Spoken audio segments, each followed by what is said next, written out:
este webinar pues aborda un tema muy particular sobre la reserva estadística, el consentimiento informado y la sensibilidad de la información sobre niños, niñas y adolescentes. La reserva estadística juega un rol fundamental. Nosotros estamos obligados a custodiar la información que implique o que permita individualizar a las personas o entidades que nos contesten encuestas. Entonces ahí estamos, digamos que ahí la norma establece un derrotero. Sin embargo, tenemos otra instancia colegiada que es el subcomité de reserva estadística, porque el riesgo de identificación de una fuente no es un asunto de blanco y negro, es un asunto probabilístico.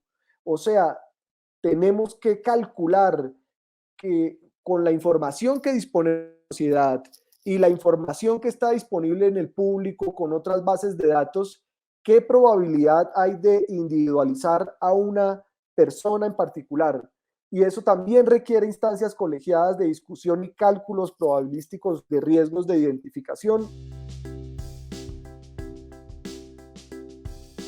El consentimiento en ese sentido siempre debe ser explícito, debe ser claro en el consentimiento cuáles son los objetivos de la investigación, debe ser claro también si es que hay un beneficio por participar o no, digamos, un beneficio que no implica necesariamente una devolución en términos, o una compensación en términos económicos, generalmente se trata de un beneficio más bien indirecto.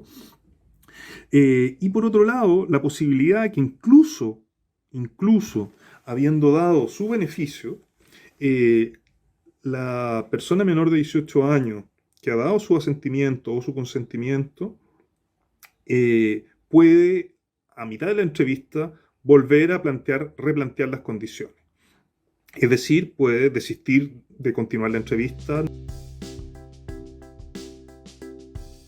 El consentimiento informado es su fundamento y su razón de ser son la autonomía, la libertad, la protección de la dignidad humana y el no paternalismo. Eso es como un punto central. Se entendería que no implementar procesos de consentimiento gracias a los cuales las personas puedan efectivamente expresar si admiten o no una determinada pregunta, admiten o no dar información sobre un asunto, admiten o no un procedimiento, etcétera. No hacer eso supondría, claro, actuar de una forma que es pugnante con esos derechos, el derecho a decidir por sí mismo, el derecho a establecer de qué manera uno quisiera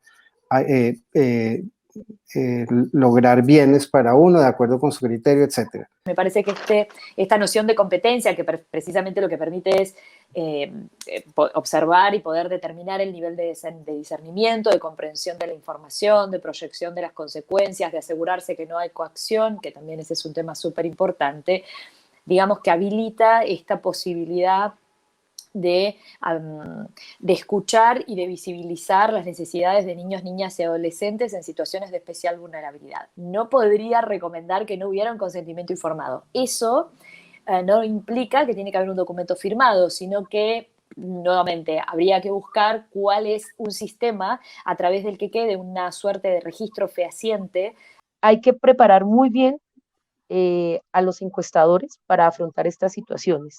He ahí la importancia de, uno, tener un protocolo bien, digamos, tener un protocolo claramente establecido, tener una serie de situaciones de riesgo claramente identificadas y la manera de abordarlos, y digamos, ya pensando en el sistema de estadísticas como sistema de producción de estadísticas, cómo atendemos a esos principios a través de unos procedimientos y unas instancias que nos permitan realmente tratar de resolver estos dilemas, ¿sí?